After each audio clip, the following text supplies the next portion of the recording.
If there is one subject which is confusing ಸಾಕಷ್ಟು ಜನರಿಗೆ, I personally think it is share market ಅಂತ. So share ಮಾರ್ಕೆಟ್ನ history ನಾವು ನೋಡಿದಾಗ ಭಾರತದಲ್ಲಿ especially dates back to 1875. But ಅದಕ್ಕೂ ಮುಂಚೆನೇ ಇನ್ಫಾರ್ಮಲ್ ಆಗಿ 1850ನಲ್ಲಿ 22 ಸ್ಟಾಕ್ ಬ್ರೋಕರ್ಸ್ ಆಲದ ಮರದ ಕೆಳಗೆ ಕೂತು ಡಿಸ್ಕಷನ್ ಮಾಡ್ತಾ, ಇನ್ಫಾರ್ಮೇಷನ್ನ ಎಕ್ಸ್ಚೇಂಜ್ ಮಾಡ್ತಾ, ಡೀಲ್ಸ್ಗಳನ್ನು ನೆಗೋಷಿಯೇಟ್ ಮಾಡ್ತಾ ಹೀಗೆ ಪ್ರಾರಂಭ ಆಗಿದ್ದು. ಆ್ಯಂಡ್ ಅಲ್ಲಿಂದ ಕಾಫಿ ಶಾಪ್ಸ್ಗಳಲ್ಲಿ, ಆಲದ ಮರದ ಕೆಳಗೆ ಹೀಗೆ ನಡೀತಾ ಇತ್ತು discussions for several years. And after that native share and stock brokers association start ಆಗುತ್ತೆ, which later on became Bombay stock exchange, that is BSE. Okay, ಇಷ್ಟೇ ನನಗೆ ಇನ್ಫಾರ್ಮೇಷನ್ ಗೊತ್ತಿರೋದು about stocks and share market. ನಾನು ಸ್ಟಾರ್ಟಿಂಗಲ್ಲೇ ಹೇಳಿದ ಹಾಗೆ ಐ ರಿಯಲಿ ಫೀಲ್ ದಟ್ ಈ share ಮಾರ್ಕೆಟ್ನ ಅರ್ಥ ಮಾಡ್ಕೊಳ್ಳೋದಂತೂ ನಿಜವಾಗ್ಲೂ ತುಂಬ ತುಂಬ ಟಫ್ ಅಂತ. ಹಾಗಾಗಿನೇ ಎಕ್ಸ್ಪರ್ಟ್ ಒಬ್ಬರನ್ನ ಕರ್ಕೊಂಡ್ಬಂದಿದ್ದೀನಿ. ಇವ್ರಿಗಿದು ನೀರು ಕುಡಿದಷ್ಟು ಸುಲಭ. ವೆಲ್ಕಮ್ ಟು ನಮ್ಮ ಇವತ್ತಿನ guest, chartered accountant and author of mind markets and money, also founder director of Vachana investments private limited, Rudramurthy sir. ನಮಸ್ಕಾರ. ನಮಸ್ಕಾರ. ಥ್ಯಾಂಕ್ ಯು ಸೋ ಮಚ್ ನಿಮ್ಮ ಟೈಮ್ಗೆ. ಆ್ಯಂಡ್ ಇವತ್ತು one of the toughest subjects ಬಗ್ಗೆ ನಮಗೆ ತುಂಬ ಸಿಂಪಲ್ ಆಗಿ ಅರ್ಥ ಮಾಡಿಸ್ತೀರಾ, ಹಾಗಾಗಿ thank you in advance. It's a great opportunity. Soujanya ಜೊತೆ ಮಾತಾಡ್ತಿದ್ದೀನಿ. ನಿಮ್ಮ ವಾಯ್ಸ್ ಆಫ್ ಬೆಂಗಳೂರು ಕಾರ್ಯಕ್ರಮದಲ್ಲಿ ಇರೋದೇ ನನಗೆ ಖುಷಿ. ಎಲ್ಲಿ ಟಫ್ನೆಸ್ ಜಾಸ್ತಿ ಇರುತ್ತೆ ಅಲ್ಲಿ ಆಪರ್ಚುನಿಟಿ ಹಾಗೂ ಅವಕಾಶಗಳು ಜಾಸ್ತಿ ಇರುತ್ತೆ, ದುಡ್ಡಲ್ಲಿ ಜಾಸ್ತಿ ಇರುತ್ತೆ. ಸಿಂಪಲ್ ಆಗಿ ಯಾವ ರೀತಿ ಹೆಚ್ಚು ದುಡ್ಡನ್ನು ಗಳಿಸ್ಬೋದು ಅನ್ನೋದನ್ನು ಇವತ್ತಿನ ಕಾರ್ಯಕ್ರಮದಲ್ಲಿ ಮಾತನಾಡೋಣ. Sure sir. ಬಿಕಾಸ್ ಏನಂದರೆ ಒಂದು ನಾನು ಯಾವಾಗಲೂ ಅನ್ಕೋತಾ ಇದ್ದೆ ನನಗೆ ಮಾತ್ರ ಅರ್ಥ ಆಗಲ್ವೇನೋ ಶೇರ್ ಮಾರ್ಕೆಟ್ ಅಂತ. ಒಂದು 2 ಸಲ ಏನಂದರೆ ಅದನ್ನ ಅರ್ಥ ಮಾಡ್ಕೊಳ್ಳೋದಕ್ಕೆ ಟ್ರೈ ಕೂಡ ಮಾಡಿದೆ, ಲೈಕ್ ಗೊತ್ತಿರೋರ ಹತ್ರ ಮಾತಾಡ್ತಾ. ಪಾಪ ಅವರು ಎಲ್ಲ ಎಕ್ಸ್ಪ್ಲೈನ್ ಮಾಡಿದ್ರು, ಬಟ್ ಐ ರಿಯಲಿ ಕುಡಂಟ್, ಎಷ್ಟು ಟಫ್ ಅಪ್ಪ ಇದು ಅಂತ ಅನ್ನಿಸ್ತು. ಆ್ಯಂಡ್ ನನಗೆ ಗೊತ್ತಿರೋರು ಒಂದಷ್ಟು ಜನರ ಹತ್ರ ಮಾತಾಡಿದಾಗಲೂ ಶೇರ್ ಮಾರ್ಕೆಟ್ ತುಂಬ ಕನ್ಫ್ಯೂಸಿಂಗ್ ಅಂತ ಅಂದರು. ಸೊ ನೀವು ಸಿಂಪಲ್ ಲೇಮ್ಯಾನ್ ಟರ್ಮ್ಸಲ್ಲಿ ನಮ್ಮ ವ್ಯೂವರ್ಸಿಗೆ ಎಕ್ಸ್ಪ್ಲೈನ್ ಮಾಡೋ ಹಾಗಿದ್ರೆ ವಾಟ್ ಎಕ್ಸಾಕ್ಟ್ಲಿ ಶೇರ್ ಮಾರ್ಕೆಟ್? ಈಗ ಯಾವ ರೀತಿ ನಾವು ಬ್ಯಾಂಕ್ಗಳಲ್ಲಿ FD ಮಾಡ್ತೀವಿ, ರಿಯಲ್ ಎಸ್ಟೇಟ್ಗಳಲ್ಲಿ ಲ್ಯಾಂಡ್ಗೆ ಇನ್ವೆಸ್ಟ್ಮೆಂಟ್ ಮಾಡ್ತೀವಿ, ಚಿನ್ನ ಬೆಳ್ಳಿ ಕೊಂಡ್ಕೊಳ್ತೀವಿ, ಅದೇ ಥರ ಷೇರುಗಳಲ್ಲಿ ನಾವು ಹೂಡಿಕೆ ಮಾಡುವ ಮುಖಾಂತರ ಒಂದು ದೊಡ್ಡ ಕಂಪನಿಗೆ ನಾವು ಕೂಡ ಪಾಲುದಾರರಾಗ್ತಾ ಇದ್ದೀವಿ. So we are becoming partners, ಅಥವಾ ಹೆಸರೇ ಹೇಳುತ್ತೆ ಶೇರ್ ಅಂತ. ಒಂದು ದೊಡ್ಡ ಕಂಪನಿಯಲ್ಲಿ ನಿಮಗೂ ಕೂಡ ಒಂದು ಭಾಗ ಸಿಗ್ತಾ ಇದೆ, ಶೇರ್ ನಿಮಗೊಂದು ಭಾಗವನ್ನು ಕೊಡ್ತಾ ಇದ್ದಾರೆ. ಸೊ ಶೇರ್ಸಲ್ಲಿ ನಾವು ಹೂಡಿಕೆ ಮಾಡುವ ಮುಖಾಂತರ ನಾವು ಕೂಡ ದೊಡ್ಡ ದೊಡ್ಡ ಕಂಪನಿಗಳಿಗೆ ಓನರ್ ಆಗ್ತಾ ಇದ್ದೀವಿ. ಇದು ಕೂಡ ಅನೇಕ ಜನ ತಿಳ್ಕೊಳ್ತಾರೆ ಇದೊಂದು ಗ್ಯಾಮ್ಲಿಂಗು, ಜೂಜಾಟ. ಸೊ ನಾವು ಈ ಶೇರ್ ಯಾವಾಗ ಮೇಲೆ ಹೋಗುತ್ತೆ ಕೆಳಗಡೆ ಬರುತ್ತೆ ಗೊತ್ತಾಗೋದಿಲ್ಲ. ಅನೇಕ ಜನ ಇದು ತುಂಬ ಕಷ್ಟ ಇದೆ, ಹೇಗೆ ಕಲಿಯೋದು ಅಂತಾರೆ. ನಾನು ಯಾವಾಗಲೂ ಹೇಳ್ತೀನಿ, ಒಂದು 5,000 ಇನ್ವೆಸ್ಟ್ಮೆಂಟ್ ಮಾಡಿ ಕಳ್ಕೊಂಡ್ರೆ ನೀವು ಮಾರ್ಕೆಟಲ್ಲಿ ಅದರಲ್ಲಿ ಕಲಿಯೋಷ್ಟು ಎಲ್ಲೂ ಕೂಡ ಕಲಿಯೋದಿಲ್ಲ ಅಂತ. ನೀವು ಇವಾಗ ಸ್ವಿಮ್ಮಿಂಗ್ ಕಲಿಬೇಕು ಅಂದ್ರೆ ಫಸ್ಟು ನೀರಿಗೆ ಇಳಿಬೇಕು. ನಾವು ನೆಲದ ಮೇಲೆ ನಿಂತ್ಕೊಂಡು ಏನೇ ಈಜಾಡ್ತು ಅಂದ್ರೂ ಕೂಡ ಕಲಿಯೋದಕ್ಕಾಗೋದಿಲ್ಲ. ಅದೇ ರೀತಿ ಶೇರ್ ಮಾರ್ಕೆಟನ್ನು ನಾವು ಇನ್ವೆಸ್ಟ್ಮೆಂಟ್ ಮುಖಾಂತರ ಒಳ್ಳೆ ಒಳ್ಳೆ ಕಂಪನಿಗಳ ಶೇರ್ಗಳನ್ನು ಕೊಳ್ಳುವ ಮುಖಾಂತರ ನಾವು ಖಂಡಿತವಾಗ್ಲೂ ಅಸೆಟ್ ಕ್ರಿಯೇಷನನ್ನು ಮಾಡ್ಬೋದು.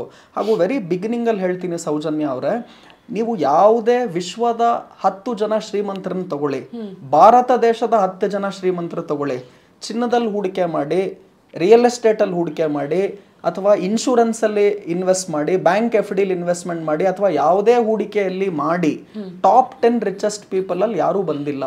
ಆದರೆ ಅನೇಕ ಜನ ಏನಾಗ್ತಿತ್ತು, ಮುಂಚೆ ಎಲ್ಲರೂ ಕೂಡ ಶೇರ್ ಮಾರ್ಕೆಟ್ ಕಷ್ಟ, ಇದು ಸಾಮಾನ್ಯ ಜನರಿಗೆ ಸಿಗ್ತಾನೆ ಇರಲಿಲ್ಲ. ಇವತ್ತು ಇಂತಹ ಕಾರ್ಯಕ್ರಮಗಳ ಮುಖಾಂತರ ಈ ನಾಲೆಡ್ಜ್ ಖಂಡಿತವಾಗ್ಲೂ ಎಲ್ಲರಿಗೂ ಬಂದರೆ ಅವರು ಕೂಡ ಖಂಡಿತವಾಗ್ಲೂ ಹಣ ಮಾಡೋದಕ್ಕೆ ಅವಕಾಶ ಇರುತ್ತೆ.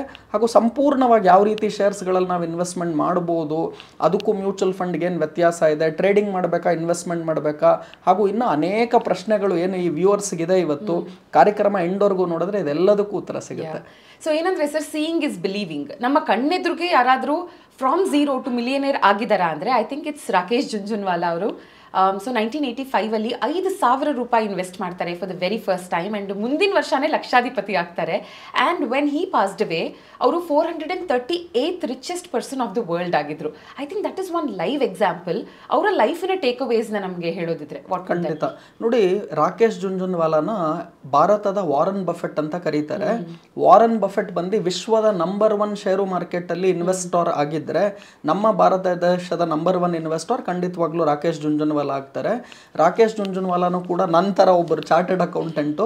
ನಾವೆಲ್ಲ CA ಯಾಕೆ ಮಾಡ್ತೀವಿ ಅಂದರೆ ಬೈ ಚಾನ್ಸ್ ಏನಾನ ಶೇರ್ ಮಾರ್ಕೆಟಲ್ಲಿ ನಮಗೆ ಏನಾನ ಅಂತ ದಿಢೀರ್ ಸಕ್ಸಸ್ ಬರಲಿಲ್ಲ ಅಂದರೆ ಒಂದು ಸ್ಟ್ಯಾಂಡ್ ಬೈ ಇರಲಿ ಅನ್ನೋದಕ್ಕೆ ಚಾರ್ಟೆಡ್ ಅಕೌಂಟೆಂಟ್ ಅಂತ. ಆದರೆ ರಾಕೇಶ್ ಜುಂಜುನ್ವಾಲಾ ನೀವು ಹೇಳ್ದಂಗೆ ಅವ್ರು CA ಮಾಡಿದ್ರು ಕೂಡ ಅವ್ರ ಫ್ಯಾಮಿಲಿನೂ ಕೂಡ CA ಬ್ಯಾಕ್ಗ್ರೌಂಡ್, ಅವ್ರ ಅಣ್ಣನೂ ಕೂಡ ಚಾರ್ಟೆಡ್ ಅಕೌಂಟೆಂಟ್ ಇರ್ತಾರೆ, ಅವ್ರ ತಂದೆ ಇನ್ಕಮ್ ಟ್ಯಾಕ್ಸ್ ಆಫೀಸರ್ ಇರ್ತಾರೆ. ಸೊ ಒಳ್ಳೆ ಫ್ಯಾಮಿಲಿ ಬ್ಯಾಕ್ಗ್ರೌಂಡ್ ಅವ್ರದ್ದೇನು ಇರಲಿಲ್ಲ, middle class family background, educated ಇದ್ರು. ಕೇವಲ 5,000 ರೂಪಾಯಿ ಇನ್ವೆಸ್ಟ್ಮೆಂಟ್ ಅಲ್ಲಿ ಶುರು ಮಾಡಿದ ರಾಕೇಶ್ ಜುಂಜುನ್ವಾಲಾ ಅವರ 63 ಇಯರ್ಸಲ್ಲಿ ಅವರು ತೀರೋದಾಗ ಅವರ ಇಡೀ ಅಸೆಟ್ಟನ್ನು ತಾವು ನೋಡೋದಾಯಿತು ಅಂದರೆ 1,00,000 ಕೋಟಿಗೂ ಜಾಸ್ತಿ ಇತ್ತು.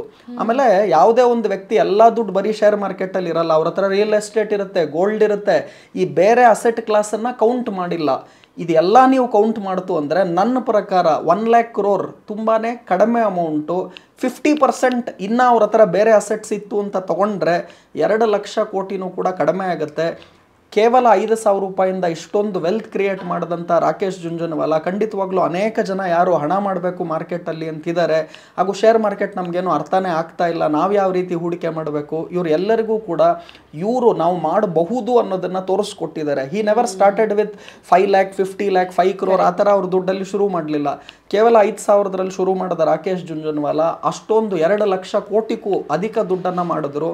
ಹಾಗೂ ಯಾವಾಗಲೂ ನನಗೆ ಕೆಲವ್ರು ಹೇಳ್ತಾರೆ ಏನು ಬಂತು ಇಷ್ಟೊಂದು ಹಣ ಮಾಡಿಬಿಟ್ಟು, Rakesh Jhunjhunwala very early age 63 ಇಯರ್ಸಲ್ಲೇ ತೀರೋದ್ರು ಅಂತ. ಇದು ಒಬ್ಬೊಬ್ಬರದ್ದು ಒಂದೊಂದು ಪರ್ಸೆಪ್ಷನ್. ನಾನೇನು ಹೇಳ್ತೀನಿ, ಯಾರೋ ಒಬ್ಬರು 120 ವರ್ಷ ಬದುಕಿದ್ರು, but they led a beggars life. 120 ವರ್ಷ ಬೆಗ್ಗರ್ ಲೈಫ್ ಬೇಕಾ, ಕಿಂಗ್ ಲೈಫ್ ಬರೀ 50 ವರ್ಷ ಸಾಕಾ ಅಂತ ನಾನು ಕೇಳ್ತೀನಿ. So quality life is important.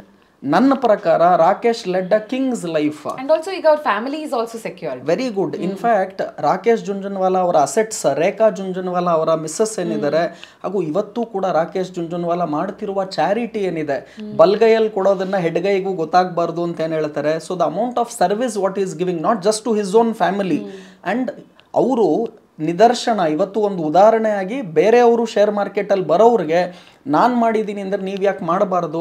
ಅವ್ರಿಗೆ ಫ್ಯಾಮಿಲಿ ಅಂದರೆ ಬರೀ family, it is not husband wife children ಅಷ್ಟೇ ಅಲ್ಲ, even there is a community all together outside.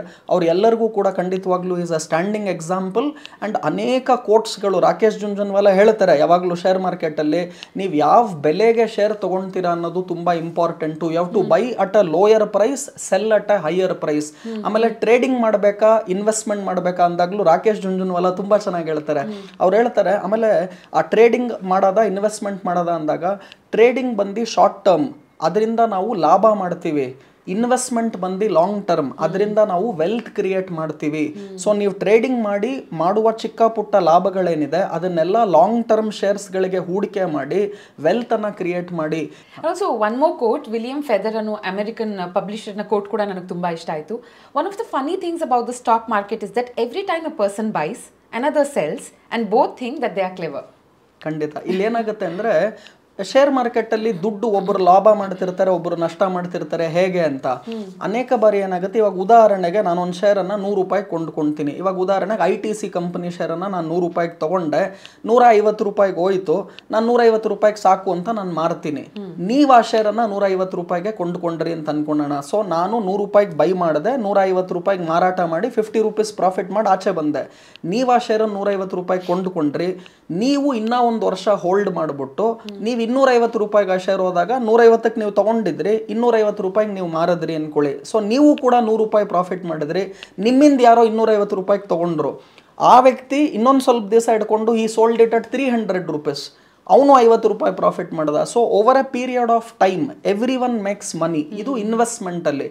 ಟ್ರೇಡಿಂಗಲ್ಲಿ ಏನಾಗುತ್ತೆ, it's a zero sum game. So ನಾನು ದುಡ್ಡು ಮಾಡ್ತಿದ್ದೀನಿ ಅಂದರೆ ಇನ್ನೊಬ್ರು ಯಾರೋ ಆ ಕಡೆ ನಷ್ಟ ಮಾಡ್ಕೊಳ್ತಿದ್ದಾರೆ, ಅಥವಾ ಅವ್ರು ದುಡ್ಡು ಮಾಡ್ತಾ ಇದ್ದಾರೆ ಅಂದರೆ ಈ ಕಡೆ ಇನ್ನೊಬ್ರು ಯಾರೋ ನಷ್ಟ ಮಾಡ್ಕೊಳ್ತಾ ಇದ್ದಾರೆ. ಸೊ ಟ್ರೇಡಿಂಗ್ ಹಾಗೂ ಇನ್ವೆಸ್ಟ್ಮೆಂಟ್ ಡಿಫರೆನ್ಸಸ್ಸನ್ನು ತಿಳ್ಕೋಬೇಕು ಮೇಯ್ನಾಗೆ. ಹಾಗೂ ಶುರುವಲ್ಲಿ ನಾನು ಹೊಸಬ, ನನಗೇನೂ ಗೊತ್ತಿಲ್ಲ ಶೇರ್ ಮಾರ್ಕೆಟು, ಇಂಥವ್ರು ಖಂಡಿತ ಟ್ರೇಡಿಂಗಿಂದ ಶುರು ಮಾಡಬಾರ್ದು. ಆಮೇಲೆ ನಾನು ತುಂಬ ಇಂಪಾರ್ಟೆಂಟ್, ನಿಮ್ಮ ಕೋಟ್ಗೆನೆ ನಾನು ವಾರನ್ ಬಫೆಟ್ಟಿನ ಒಂದು ಕೋಟ್ ಹೇಳ್ತೀನಿ, ಅದು ಸೂಕ್ತ ಅನ್ಸುತ್ತೆ ನನಗೆ.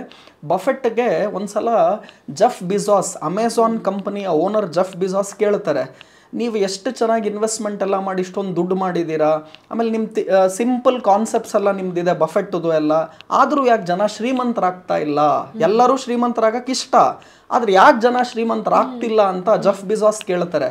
ಅದಕ್ಕೆ ವಾರನ್ ಬಫೆಟ್ ಒಂದು ಲೈನಲ್ಲಿ ಉತ್ತರ ಕೊಡ್ತಾರೆ, ಎಲ್ಲರಿಗೂ ಶ್ರೀಮಂತರಾಗುವ ಆಸೆ ಇದೆ, ಆದರೆ ಯಾರಿಗೂ ಕೂಡ ನಿಧಾನವಾಗಿ ಶ್ರೀಮಂತರಾಗಕ್ಕೆ ಆಸೆ ಇಲ್ಲ.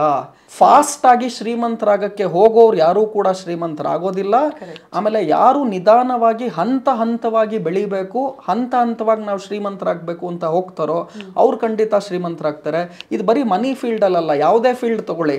Sir, very well shed. ಅಂದರೆ ತುಂಬ ಬ್ಯೂಟಿಫುಲಿ ಎಕ್ಸ್ಪ್ಲೈನ್ ಮಾಡಿದ್ರಿ. ನಮ್ಮಲ್ಲಿ ಐಡಿಯಾಸ್ಗಳಿಗೇನು ಕೊರತೆ ಇಲ್ಲ, ಸಾಕಷ್ಟು ಜನರಿಗೆ ಒಳ್ಳೊಳ್ಳೆ ಬಿಸ್ನೆಸ್ ಐಡಿಯಾಸ್ ಇದೆ. ಬಟ್ ಅನ್ಫಾರ್ಚುನೇಟ್ಲಿ ಇನ್ವೆಸ್ಟ್ಮೆಂಟ್ನಲ್ಲಿ ಪ್ರಾಬ್ಲಮ್ ಇದೆ. ಅವರಿಗೆ ಇನ್ವೆಸ್ಟ್ ಮಾಡೋಕ್ಕೆ ನನ್ನ ಹತ್ರ ದುಡ್ಡಿಲ್ಲ ಅಂಥವ್ರಿಗೆ ಐ ಥಿಂಕ್ ನಿಮ್ಮ ಕೋರ್ಸ್ ತುಂಬ ಬ್ಯೂಟಿಫುಲಿ, ಆ ಕೋರ್ಸ್ ಟೈಟಲ್ಲೇ ಎಕ್ಸ್ಪ್ಲೈನ್ ಮಾಡಿಬಿಡುತ್ತೆ. 0 to millionaire. At least 1 to millionaire ಎಂದಿದ್ರೆ ಅದೊಂಥರ, ನೀವು ಕಾಂಪೌಂಡಿಂಗಲ್ಲಾದರೂ ಅದು ಮಿಲಿಯನ್ ಆಗಿರೋದು. How is it even possible 0 to millionaire? Very good question. ನಾವು ಯಾವಾಗಲೂ ಹೇಳ್ತೀವಿ, ಇನ್ಕ್ಲೂಡಿಂಗ್ ನಾವು ಇವಾಗ ತಾನೇ ರಾಕೇಶ್ ಜುಂಜನ್ವಾಲಾ ಅವ್ರ ಬಗ್ಗೆ ಮಾತನಾಡ್ತಿದ್ವಿ. ಅವ್ರು ಶುರು ಮಾಡಿದ ಕೇವಲ 5,000 ರೂಪಾಯಿಂದ. ಸೊ 5,000 ರೂಪಾಯಿಂದ 2 ಲಕ್ಷ ಕೋಟಿಗೆ ಹೋಗಬೇಕು ಅಂದರೆ it has taken time, number 1. Number 2, ನೀವು ಕೇಳ್ತಿರೋದು ನಮ್ಮ ಹತ್ರ 5,000ನೂ ಇಲ್ಲ, 0 ಇದೆ ಅಂದರೆ ಏನು ಮಾಡಬೇಕು? ನಾನು ಯಾವಾಗಲೂ ಹೇಳ್ತೀನಿ, ನಂಬರ್ 1, ನೀವು ಫಸ್ಟು ದುಡಿಬೇಕು, ಅರ್ನ್ ಮಾಡಬೇಕು. With 0 I cannot do magic. So how do you earn? So ನಿಮಗೆ ದೇವರು ಒಂದು ಕಲೆ ಕೊಟ್ಟಿದ್ದಾನೆ, ಅದನ್ನು ಉಪಯೋಗಿಸ್ಕೊಂಡು ಫಸ್ಟು ನಾವು ಅರ್ನಿಂಗ್ಸ್ ಮಾಡಬೇಕು. ಆಮೇಲೆ ನಾನು ಅನೇಕ ಜನ ನೋಡಿದ್ದೀನಿ, 1 ಲಕ್ಷ ತಿಂಗಳಿಗೆ ಅರ್ನ್ ಮಾಡ್ತಾರೆ, ಖರ್ಚು 95,000 ಮಾಡ್ತಾರೆ. ಇನ್ನು ಕೆಲವರು ಬರೀ 20,000 ಅರ್ನಿಂಗ್ ಮಾಡ್ತಾರೆ, 5,000 ಖರ್ಚು ಮಾಡ್ತಾರೆ, 15,000 ಉಳಿಸ್ತಾರೆ. ಸೊ ಫಸ್ಟ್ ಪಾಯಿಂಟ್ ಏನು ಅಂದರೆ, ಅರ್ನ್ ಜಾಸ್ತಿ ಮಾಡಿ, ಸ್ಪೆಂಡ್ ಅಥವಾ ಎಕ್ಸ್ಪೆಂಡಿಚರ್ ಕಡಿಮೆ ಮಾಡಿ, ಅವಾಗ ಸೇವಿಂಗ್ಸ್ ಜಾಸ್ತಿ ಆಗುತ್ತೆ. So earn more, spend less, save more, so that you can invest more. ಇದು ಬೇಸಿಕ್ ಪ್ರಿನ್ಸಿಪಲ್. ಆಮೇಲೆ ನಾನೇನು ಹೇಳ್ತೀನಿ, ಜನ ಏನು ಮಾಡ್ತಾರೆ, 100 ರೂಪಾಯಿ ನೀವು ಇವಾಗ ಅರ್ನ್ ಮಾಡ್ತೀರಾ, ಎಲ್ಲ ಖರ್ಚು ಮಾಡಿ ಮಿಕ್ಕಿರೋ ದುಡ್ಡನ್ನು ನಾನು ಇನ್ವೆಸ್ಟ್ಮೆಂಟ್ಗೆ ಇಟ್ಕೊಳ್ಳೋಣ ಅಂತ ಮಾಡ್ತೀರಾ. ಹಂಗೆ ಮಾಡಬಾರ್ದು.